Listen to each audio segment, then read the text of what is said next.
Salam Bapak Ibu, saudara-saudari yang dikasihi Tuhan Yesus Kristus. Kiranya kita semua dalam keadaan sehat dan bahagia. Dengan penuh sukacita Majelis Jemaat GKI Bintaro mengucapkan selamat mengambil bagian dalam ibadah Minggu 15 Agustus 2021. Pokok warta yang perlu kami sampaikan adalah: 1. Berita duka cita. Telah dimuliakan ke rumah Bapa di surga almarhum Ibu Sri Ningsi Tairas pada hari Selasa 10 Agustus 2021 di Rumah Duka Parung Bogor, Kampung Sawah Jabor Mekar, Villa Gading Permai, B5 nomor 15. Pemakaman telah dilaksanakan pada hari Selasa 10 Agustus 2021 di TPU Tanah Kusir. Segenap jemaat, simpatisan dan majelis jemaat GKI Bintaro turut berbela rasa atas kedukaan ini. Kiranya keluarga mendapat kesabaran dan ketabahan atas kedukaan ini. Kedua, persekutuan doa wilayah 2. Wilayah 2 akan mengadakan persekutuan doa secara online Zoom yang akan dilaksanakan pada hari tanggal Senin 16 Agustus 2021 pukul 19 WIB, dilayani oleh Penatua Lazarus Sunarto, Liturgos Ibu Edi Penining Tias. Link Zoom disampaikan melalui MP Wilayah. Yang ketiga, persekutuan doa wilayah 3. Wilayah 3 akan mengadakan persekutuan doa secara online Zoom yang akan dilaksanakan pada hari tanggal Selasa 17 Agustus 2021 pukul 19 sampai 20.30 WIB. Dilayani oleh Ibu Sorta Sirait, Liturgos Saudari Gianina Sirait, kesaksian Bapak Hakiki Sirait, host Penatua Tommy Manalu. Link Zoom disampaikan melalui MP Wilayah. Yang keempat, ibadah Komisi Usia Lanjut. Komisi Usia Lanjut akan mengadakan ibadah bulanan yang akan diadakan pada hari tanggal Kamis 19 Agustus 2021 pukul 10 WIB, dilayani oleh Pendeta Marvan Niki Zulu, host Penatua Mikael Huka. Link Zoom disampaikan melalui wilayah masing-masing oleh MPK. Yang kelima, pengaturan masuk area gedung gereja. Menghimbau kepada seluruh jemaat dan simpatisan, selama masa pandemi, gerbang gereja dalam kondisi dikunci. Bagi jemaat yang berkepentingan ingin masuk ke area gereja, harap menghubungi koster gereja atau admin gereja dan bersedia mengikuti protokol kesehatan, yaitu mengisi safe entry atau link safe entry ada di koster dan kantor gereja, cuci tangan, melaporkan hasil PCR, antigen, atau rapid test dalam 1 kali 24 jam terakhir, dan pengecekan suhu badan apabila ditemukan hasil antara lain: pertama, pengecekan suhu badan di atas 37,2 derajat Celcius. Yang kedua, batuk, pilek, demam, anosmia. Yang ketiga, hasil PCR, antigen, rapid test dengan hasil positif dan reaktif. Yang keempat, self-assessment untuk perhitungan risiko COVID-19. Maka dipersilakan meninggalkan komplek gereja untuk melakukan pengecekan kesehatan ke fasilitas kesehatan terdekat. Adapun hal ini sudah mulai diberlakukan tanggal 12 Juli 2021. Warta selengkapnya dapat dilihat pada Warta Jemaat tanggal 15 Agustus 2021. Ibadah Minggu hari ini dilayani oleh Pendeta Nugroho Yudi Rumpoko. Pemusik Saudara Gottlieb Sitorus, Kantoria Ibu Yanti Simbolon, pujian Ibu Yanti Simbolon. Jemaat yang dikasihi Tuhan Yesus Kristus, hari ini Minggu 15 Agustus 2021, kita akan melaksanakan ibadah bersama-sama di tempat kediaman kita masing-masing. Terus jaga kesehatan, jaga jarak, dan saling menjaga kehidupan sebagai satu keluarga di dalam iman. Kini sebelum memulai ibadah, kita saat hening sejenak.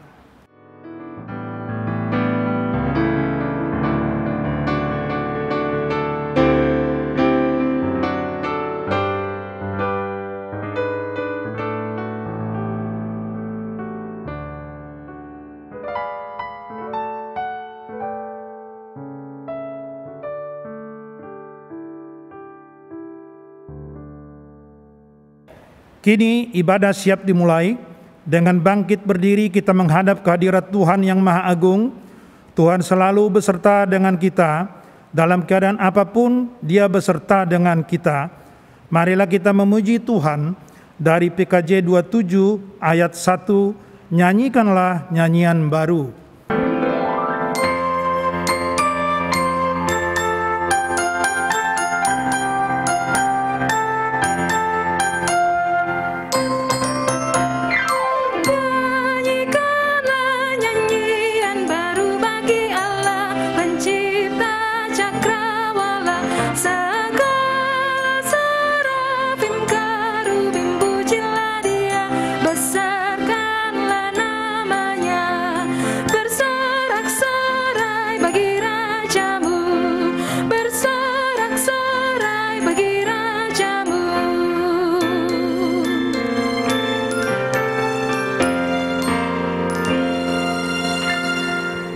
Saudara, ibadah kita didasari iman percaya kepada karya keselamatan yang sempurna di dalam kebangkitan Yesus Kristus. Amin.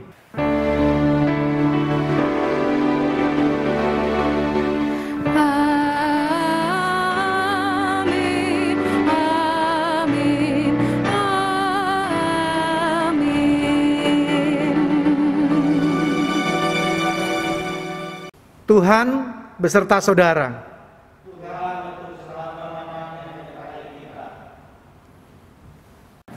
Tema ibadah minggu ini adalah ibadahku yang sejati dalam berbangsa dan bernegara. Tema ini bertujuan untuk mengajak jemaat untuk menjadikan hidupnya sebagai tindakan peribadahan yang sejati dan yang berkenan kepada Allah. Bukan hanya bentuk ibadat ritual, namun juga dalam kehidupan yang dijalani sehari-hari harus sesuai dengan perintah Allah dalam konteks bernegara dan berbangsa.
Marilah bersama-sama kita merendahkan diri di hadapan Tuhan dan berdoa pengakuan dosa kita.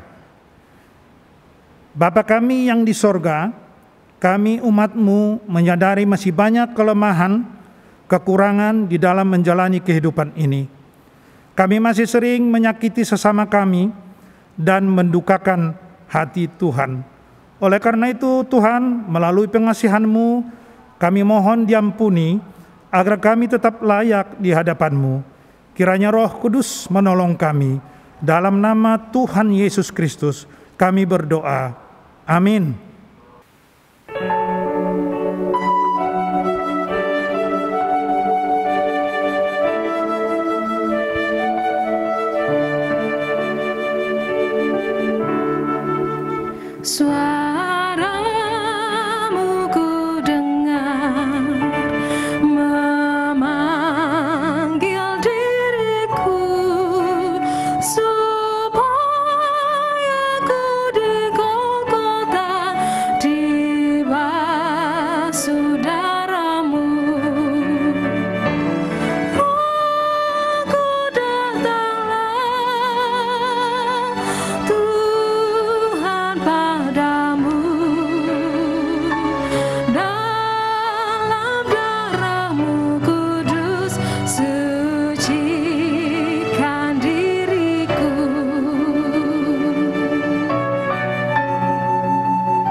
Saudara, karena kemurahan Tuhan, Dia menyatakan berita anugerah pengampunan dosa bagi kita sekalian.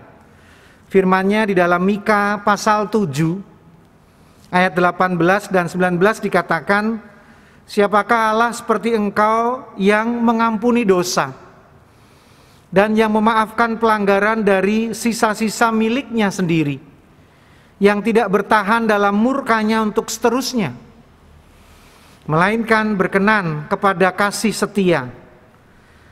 Biarlah Ia kembali menyayangi kita, menghapuskan kesalahan-kesalahan kita, dan melemparkan segala dosa kita ke dalam tubir-tubir laut.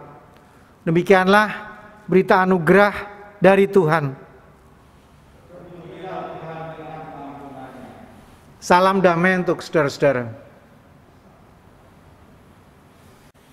Bapak, Ibu, saudara-saudara sekalian, tiba saatnya kita akan merenungkan firman Tuhan, dan mari kita satu dalam doa. Tuhan, berkati firman-Mu yang akan kami baca, yang akan kami dengar dan renungkan. Kiranya kebenarannya memberkati hidup kami, memperlengkapi hidup kami, dan terlebih penting dari itu, kami mampu melakukannya. Juga berkati hamba-Mu ini, dalam keterbatasan dan kekurangannya, pakailah sebagai saluran kebenaran firman-Mu. Kami berdoa di dalam nama Tuhan Yesus Kristus. Amin. Saudara, bacaan yang sudah dipersiapkan untuk kita renungkan hari ini diambil dari Roma pasalnya yang ke-12. Ayat 1 hingga ke-8. Saya akan bacakan untuk kita sekalian. Karena itu, saudara-saudara, demi kemurahan Allah, aku menasehatkan kamu supaya kamu mempersembahkan tubuhmu sebagai persembahan yang hidup, yang kudus, dan yang berkenan kepada Allah. Itu adalah ibadahmu yang sejati. Janganlah kamu menjadi serupa dengan dunia ini, tetapi berubahlah oleh pembaharuan budimu, sehingga kamu dapat membedakan manakah kehendak Allah, apa yang baik, yang berkenan kepada Allah, dan yang sempurna. Berdasarkan kasih karunia yang dianugerahkan kepadaku, aku berkata kepada setiap orang di antara kamu, janganlah kamu memikirkan hal-hal yang lebih tinggi daripada yang patut kamu pikirkan. Tetapi hendaklah kamu berpikir begitu rupa sehingga kamu menguasai diri menurut ukuran iman yang dikaruniakan Allah kepada kamu masing-masing. Sebab sama seperti pada satu tubuh kita mempunyai banyak anggota, tetapi tidak semua anggota itu mempunyai tugas yang sama. Demikian juga kita, walau banyak, adalah satu tubuh di dalam Kristus, tetapi kita masing-masing adalah anggota yang seorang terhadap yang lain. Demikianlah kita mempunyai karunia yang berlain-lainan menurut kasih karunia yang dianugerahkan kepada kita. Jika karunia itu untuk bernubuat, baiklah kita melakukannya sesuai dengan iman kita. Jika karunia untuk melayani, baiklah kita melayani. Jika karunia untuk mengajar, baiklah kita mengajar. Jika karunia untuk menasehati, baiklah kita menasehati. Siapa yang membagi-bagikan sesuatu, hendaklah ia melakukannya dengan hati yang ikhlas. Siapa yang memberi pimpinan, hendaklah ia melakukannya dengan rajin. Siapa yang menunjukkan kemurahan, hendaklah ia melakukannya dengan sukacita. Amin. Demikianlah firman Tuhan, dan kita yang berbahagia adalah yang mau mendengarkannya, merenungkannya, dan melakukannya. Haleluya.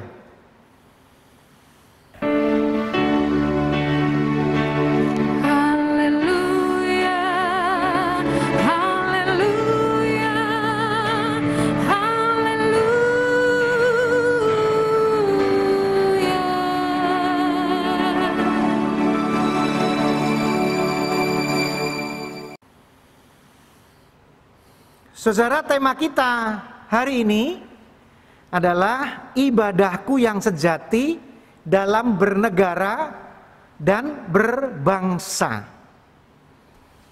Saudara, kata ibadah, beribadah, ibadat, beribadat, adalah berasal dari satu kata yang sama, yaitu avodah atau abodah. Merupakan terjemahan dari istilah Ibrani yang ada dalam Perjanjian Lama.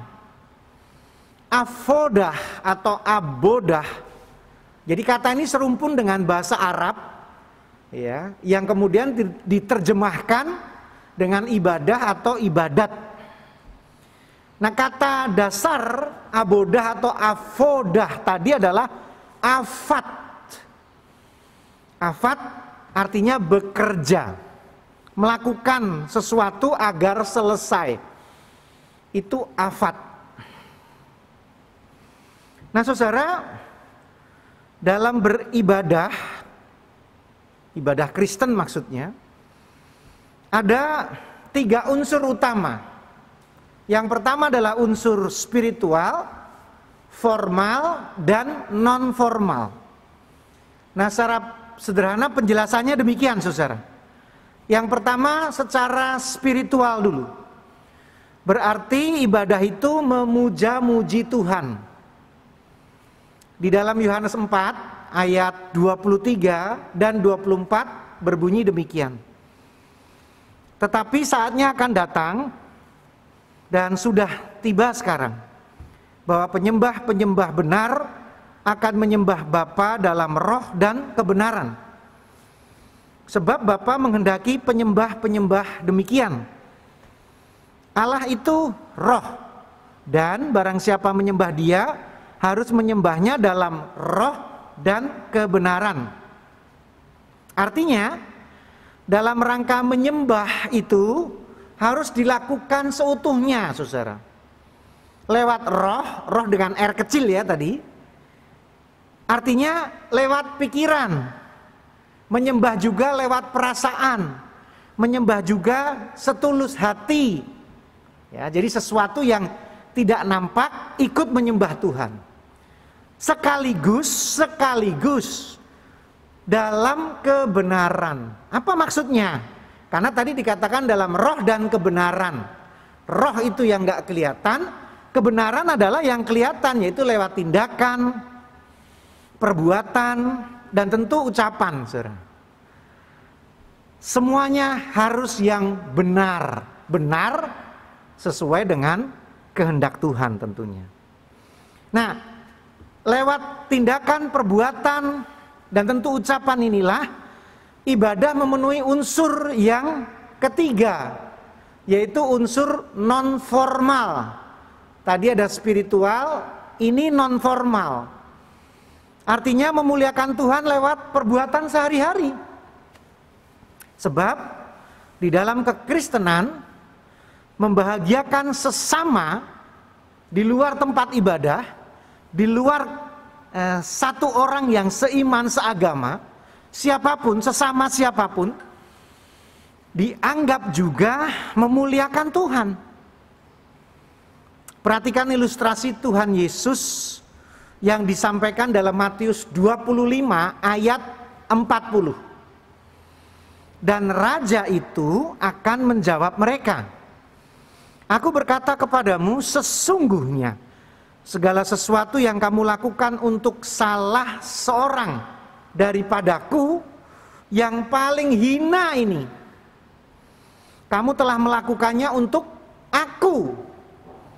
Yang dimaksudkan raja itu adalah tentu Tuhan sendiri. Tuhan sendiri. Dan saudaraku yang paling hina, maksudnya adalah ya sesama manusia, siapapun dia.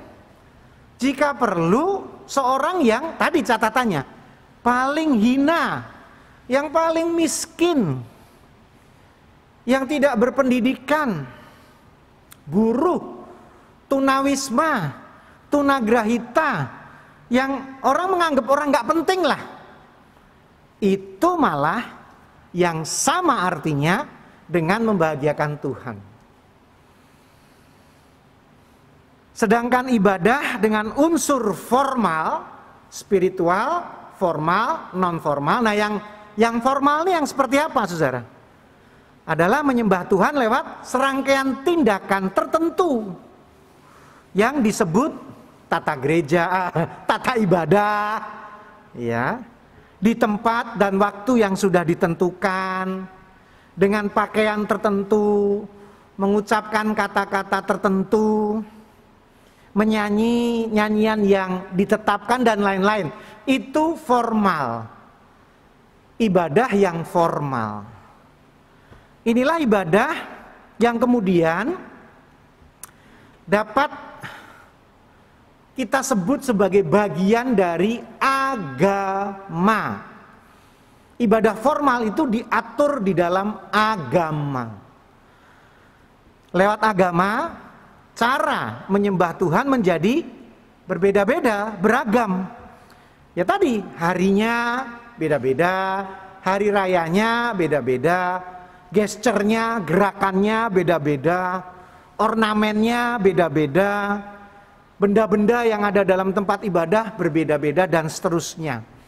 Itu ibadah formal, itu diatur oleh agama, itulah agama.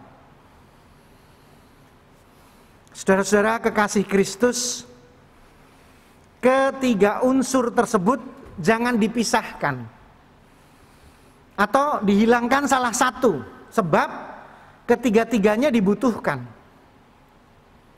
Dan jelas-jelas bahwa kekristenan mengajarkan bahwa beribadah yang benar memang membutuhkan ketiga-tiganya. Bait Allah perlu, imam yang melayani di bait Allah perlu, pakaian-pakaian tertentu, tindakan-tindakan tertentu di dalam bait Allah perlu. Tapi jangan lupa, ada yang spiritual, ada yang non formal. Bandingkan Yesaya 58 ayat 3 sampai 7. Ini sebuah masalah ditunjukkan oleh Nabi Yesaya. Mengapa kami berpuasa dan engkau tidak memperhatikannya juga? Mengapa kami merendahkan diri dan engkau tidak mengindahkannya juga? Sesungguhnya pada hari puasamu, engkau masih tetap mengurus urusanmu, dan kamu mendesak-desak semua buruhmu. Sesungguhnya kamu berpuasa sambil berbantah-bantah dan berkelahi, serta memukul dengan tinju, dengan tidak semena-mena. Dengan caramu berpuasa seperti sekarang ini, suaramu tidak akan didengar di tempat tinggi. Sungguh-sungguh inikah berpuasa yang ku kehendaki, dan mengadakan hari merendahkan diri, jika engkau menundukkan kepala seperti gelagah, dan membentangkan kain karung dan abu sebagai lapik tidur. Sungguh-sungguh itukah yang kau sebut berpuasa, mengadakan hari yang berkenan pada Tuhan? Bukan. Berpuasa yang ku kehendaki ialah supaya engkau membuka belenggu-belenggu kelaliman dan melepaskan tali-tali kuk, supaya engkau memerdekakan orang yang teraniaya, yang mematahkan setiap kuk, supaya engkau memecah-mecahkan rotimu bagi orang yang lapar, dan membawa ke rumahmu orang miskin yang tak punya rumah. Dan apabila engkau melihat orang telanjang, supaya engkau memberi dia pakaian, dan tidak menyembunyikan diri terhadap saudaramu sendiri. Yesaya 58 ayat 3 sampai 7. Jelas sekali apa yang Tuhan kehendaki. Ibadah dengan melakukan ritual puasa penting. Untuk diri kita penting, kan menahan diri kan, untuk memuliakan Tuhan penting. Dengan menahan diri, menjaga kekudusan, itu berkenan pada Tuhan, penting. Tapi ternyata bagi Tuhan ada yang tetap salah kalau dalam berpuasa, dalam memuliakan Tuhan, kita tetap jahat kepada sesama. Ayat di atas menjelaskannya dengan gamblang, jelas sekali. Saudara kekasih Kristus, hal serupa juga ditegaskan di dalam bacaan hari ini, khususnya ayat 3.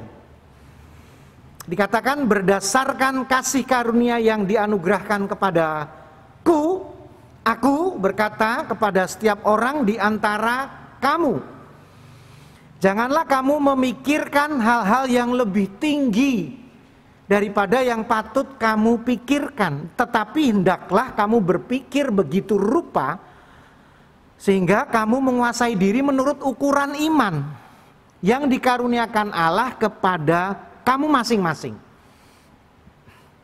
Pertama, mari memperhatikan kalimat janganlah kamu memikirkan hal-hal yang lebih tinggi daripada yang kamu patut kamu pikirkan. Ayat ini mengajak agar kita berfokus kepada konteks di mana kita berada. Apa konteks kita sekarang? Ya kini dan di sini, itu konteks kita. Ya di bumi ini. Lebih sempit lagi di Indonesia. Dan lebih sempit lagi di Bintaro dan sekitarnya. Itulah lokus, skopa, lingkup, area, atau ladang kehidupan kita. Itu konteks kita, saudara. Ada cerita suatu ketika terjadilah gegeran dalam dunia air.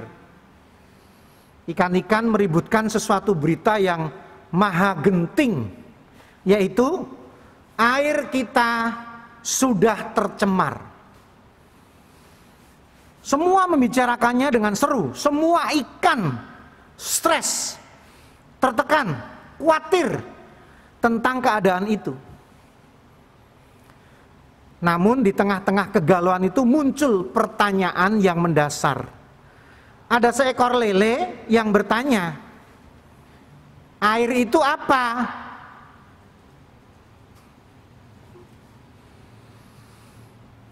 Mungkin bagi saudara-saudara bisa mengatakan, oh dasar lele bego. Dasar lele bego. Nggak tahu air itu apa. Namun jika kita cermati cerita sederhana tadi, menyiratkan pesan penting, saudara. Bahwa karena sehari-hari ikan hidup di air. Saking biasanya, sampai-sampai ikan-ikan ini akhirnya tidak menyadari bahwa alam yang mereka hidupi bernama alam cair alias di dalam air itu sendiri. Jadi saudara, ternyata manusia itu sering seperti itu.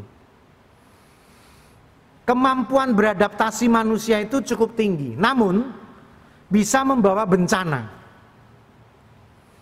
Misalkan bau bangkai, saudara ya. Jika ada bau busuk tercium, pertama kita akan kaget dan hampir-hampir muntah ya, karena sangat menyengat. Tapi kalau kita kuat bertahan, lama-lama bau itu akan apa, saudara? Biasa saja. Padahal baunya tidak hilang, sumber baunya nggak hilang, tapi baunya yang kita cium netral, hilang, biasa saja. Hidung mampu menyesuaikan diri. Inilah yang disebut dengan proses adaptasi olfaktori. Saat kita menangkap sebuah aroma, saudara, ada molekul aroma yang masuk ke dalam hidung kita. Saluran penciuman kita terhubung dengan 10 juta sel saraf katanya. Tugas sel saraf ini menangkap molekul aroma yang kita hirup. Nah, molekul ini bisa terikat dengan setiap sel penerima. Kemudian terjadilah sebuah reaksi elektrokimia. Rumit ya. Setelahnya neuron akan mengirimkan sinyal ke olfactory bulb, satu bagian di otak yang mengatur fungsi penciuman. Semakin banyak molekul sejenis yang terikat pada sel saraf penerima, maka sinyal ke otak akan semakin kuat dan kita akan semakin kuat mencium aroma itu. Semakin tercium dan akhirnya otak memberikan sinyal, ini bau busuk yang tidak mengenakkan. Lama-lama selesai, tidak tercium lagi, karena otak sudah memberi informasi, ini bau tidak enak. Oke, sudah tahu, ya sudah. Maka bau itu tidak lagi menjadi penting. Baunya tidak lagi tercium, tapi tidak dengan racun-racunnya. Nah ini saudara ya, kalau bau bangkai mungkin nggak terlalu berbahaya, tapi bagaimana dengan misalkan bau belerang misalkan, bau knalpot misalkan, bau cerobong pembuangan dari pabrik misalkan. Kita udah biasa, tapi kumannya, waduh, racunnya, wah terus masuk. Nah maka proses adaptasi olfaktori itu berkat, iya kita bisa beradaptasi dengan bau. Tapi sekaligus hati-hati, laknat atau kutuk saudara. Karena yang kita pikir biasa tadi sebetulnya membahayakan kita. Jadi ini soal kepekaan saudara. Hati-hati jangan sampai kita mati rasa dengan lingkungan kita. Kepekaan kepada lingkungan menjadi pertimbangan penting dalam mengambil tindakan. Ketidakpekaan mengakibatkan kita lemah dalam merespon kejadian lingkungan kita. Inilah yang kemudian membuat kita mati rasa, tidak peduli, acuh, cuek, dan sebagainya. Padahal di dalam ayat 3 tadi dikatakan agar kita fokus kepada kehidupan dan lingkungan di mana kita berada, sambil mengingat apa? Ingat tadi satu kalimat dalam ayat 3, yang dikaruniakan Allah kepada kamu masing-masing. Perhatikan penegasan tentang karunia yang Tuhan berikan. Artinya seperti khotbah minggu lalu saudara, saya katakan bahwa kita dilahirkan di Indonesia ini tanpa kita minta loh ya. Tetapi terjadi begitu saja, bukan tanpa tujuan. Tuhan pasti menghendaki sesuatu terjadi atas diri kita dan atas negeri kita ini. Diutus dan diperlengkapi. Keberadaan kita disetting untuk connect dengan Indonesia. Persoalannya seperti stop kontak dan steker, colokan listrik itu loh saudara. Kalau dua-duanya ada tapi nggak dicolokkan, ya dua-duanya nggak ada artinya, tidak akan pernah terhubung. Maka disitulah letak persoalannya. Kita diberi anugerah, konteksnya ada, klik nggak, klop nggak, itu persoalannya. Dicolokkan nggak, itu persoalannya. Saudara kekasih Kristus, perhatikan Kidung Jemaat 60. Hai makhluk alam semesta. Kalau saudara buka buku Kidung Jemaat 60, dituliskan syair Altissimo Omnipotente, Franciscus Assisi. Judul aslinya All Creatures of Our God and King. Dialih bahasakan oleh H.A. Pandopo tahun 1982 Dan penulis lagunya adalah William Henry Draper, menerjemahkan dari puisi-puisi Pastor Franciscus dari Assisi tadi.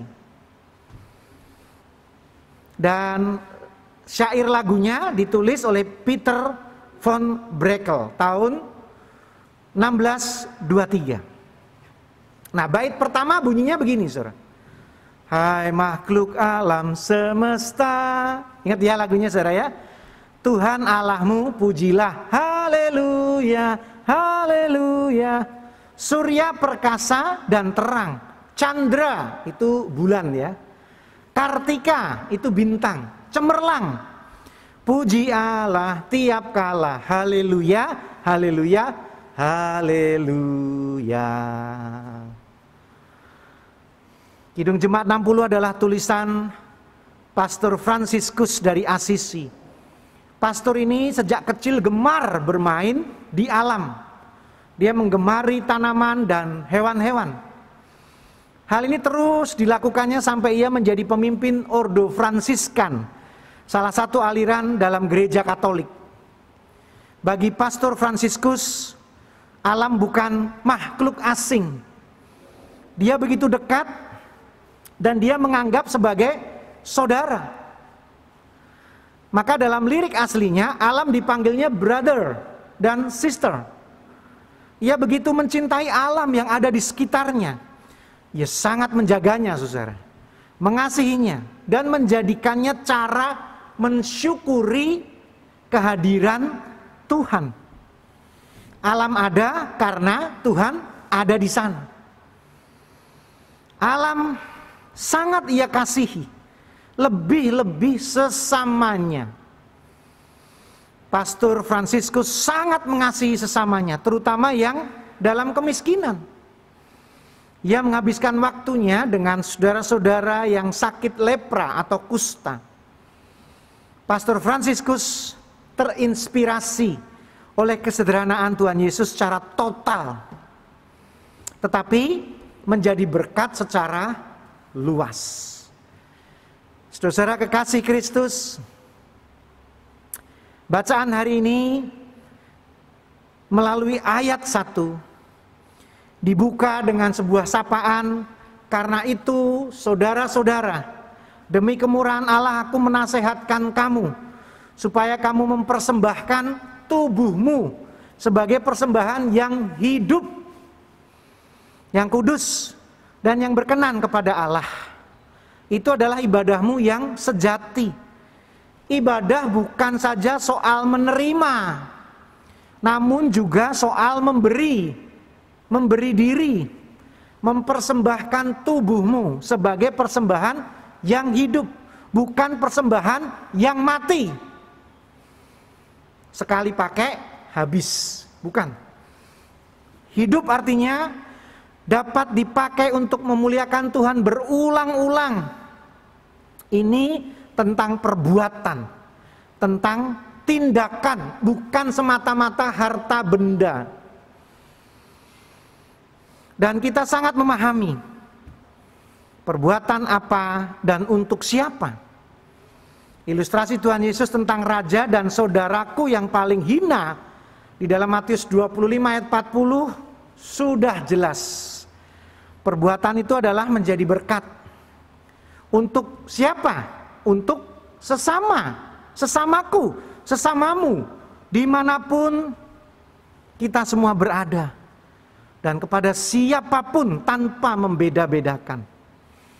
Sejarah dunia mencatat bahwa lewat pelayanan gereja-gereja hadir dengan program pengobatan dan pendidikan. Rumah sakit Kristen dan sekolah-sekolah Kristen ada di mana-mana. Walau tidak semua merupakan rumah sakit yang megah dan sekolah-sekolah unggulan, namun keberadaan mereka dahulu kala adalah ujung tombak kehadiran kekristenan, khususnya bagi negeri ini. Gereja saat itu berani melawan arus kebijakan pemerintah penjajah. Sebab penjajah datang untuk menyengsarakan, tetapi gereja datang untuk menyembuhkan dan mengobati lewat rumah sakit. Penjajah datang untuk membuat kebodohan, tetapi gereja datang untuk mencerdaskan lewat sekolah-sekolah yang dibangun di mana-mana. Kekristenan datang dengan membawa visi dan misi Tuhan, yaitu mendatangkan kebaikan, perubahan, dan pembebasan.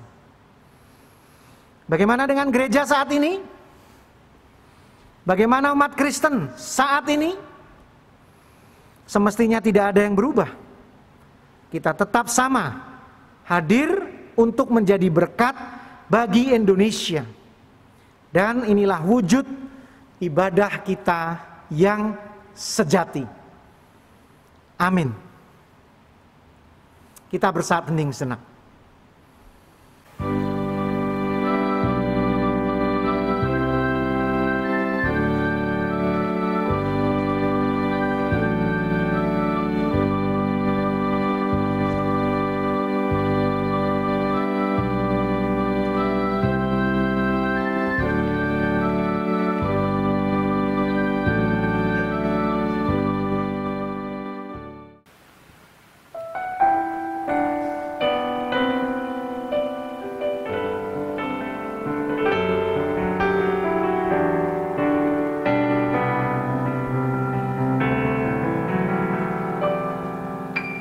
Syukur untuk setiap rencanamu dan rancanganmu yang mulia. Dalam satu tubuh kami bersatu menjadi duta kerajaanmu. Ku ucapkan berkat atas Indonesia, biar kemuliaan Tuhan akan nyata bagi bangsa ini. Kami berdiri dan membawa doa kami kepadamu. Sesuatu yang besar pasti terjadi.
Kami undang Bapak Ibu bangkit berdiri.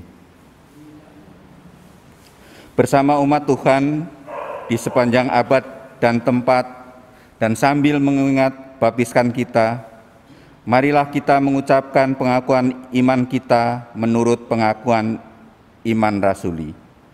Dan masing-masing hendaknya menyatakan, aku percaya kepada Allah, Bapa yang Maha Kuasa halik langit dan bumi, dan kepada Yesus Kristus, anaknya yang tunggal Tuhan kita, yang dikandung daripada Roh Kudus, lahir dari anak darah Maria, yang menderita sengsara di bawah pemerintahan Pontius Pilatus, disalibkan, mati dan dikuburkan, turun ke dalam kerajaan maut. Pada hari yang ketiga, bangkit pula dari antara orang mati, naik ke surga, duduk di sebelah kanan Allah Bapa yang Maha Kuasa, dan dari sana Ia akan datang untuk menghakimi orang yang hidup dan yang mati. Aku percaya kepada Roh Kudus, gereja yang kudus dan am, persekutuan orang kudus, pengampunan dosa, kebangkitan orang mati, dan hidup yang kekal. Amin. Dipersilakan duduk kembali. Bapak Ibu, saudara sekalian, mari kita bersatu dalam doa. Dan kali ini saya masih berfokus untuk mendoakan saudara kita yang sedang sakit, dirawat di rumah dalam proses pemulihan, maupun yang dirawat di rumah sakit. Mari kita doakan mereka semua. Mari kita satu dalam doa. Tuhan, kami bersatu hati berdoa untuk saudara-saudara kami, keluarga kami, kerabat kami yang saat ini menderita sakit, lemah tubuh fisik mereka. Kami mendoakan dengan sungguh-sungguh dan setulus hati untuk Ibunda Bapak Henry Manik, Ibu Heti Nyonya Ismara Sihombing, Ibu Yana, Ibu Trusti, Ibu Wiwit, Saudari Susi, Saudara Gary Ariel, Saudara Adit, Bapak P.I. Sitompul, Pak Tato, Ibu Magda, Ibu Tini Suharto, Ibu Ica Sondah, Ibu Evri Purba, Ibu Febi, dan saudara-saudara kami lain yang tidak kami sebutkan namanya. Mereka membutuhkan pertolongan-Mu Tuhan. Kami meratap kepadamu, sembuhkan sakit mereka, beri kelegaan, berkati obat yang diminum, tim medis yang bekerja, peralatan yang dipakai, upaya yang dikerjakan, terapi yang dilakukan, kiranya semua mendatangkan kesembuhan. Jadikan itu semua berkat yang memulihkan, terutama kemurahan-Mu Tuhan. Kami berharap, kami memohon, kami berdoa agar kesembuhan itu terjadi. Inilah doa-doa kami yang kami alaskan di dalam iman percaya kepada Tuhan Yesus Kristus yang mengajarkan kami berdoa.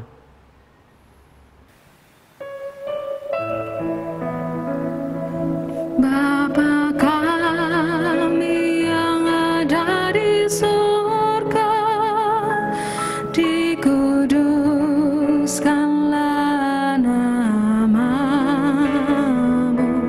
datanglah kerajaan-Mu, jadilah kehendak-Mu di bumi seperti di surga. Berilah kami pada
Dasar persembahan kita terambil dari Mazmur 119 ayat 108.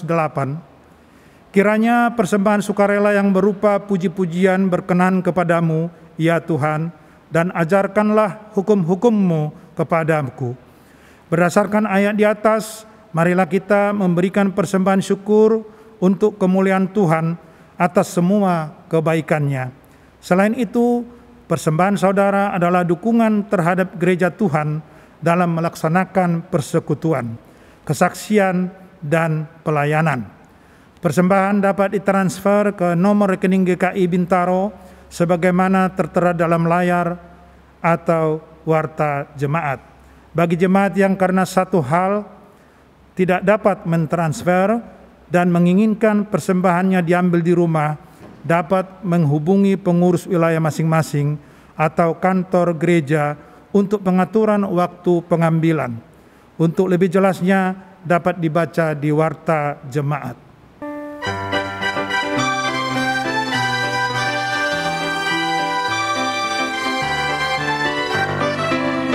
Sudahkah yang terbaik ku berikan kepada Yesus Tuhanku? Besar pengorbanannya di Kalvari, diharapnya terbaik dariku. Berapa yang terhilang telah ku cari, dan ku lepaskan yang terbelenggu. Sudahkah yang terbaik ku berikan kepada Yesus Tuhanku?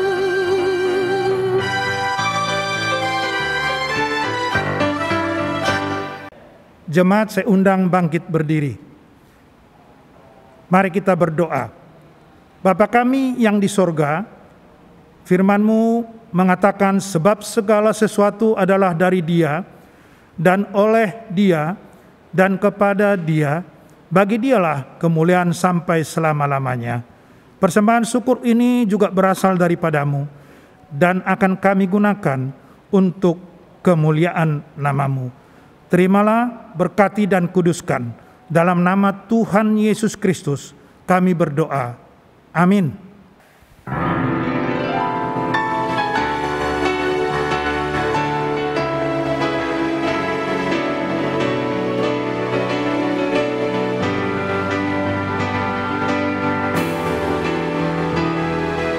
Ingat akan nama Yesus, kau yang susah dan sedih.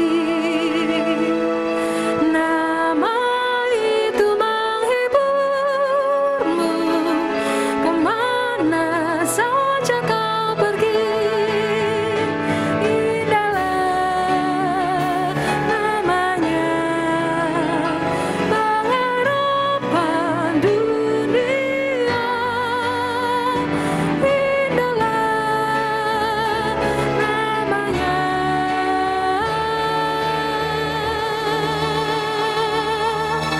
Suka surga yang bakal.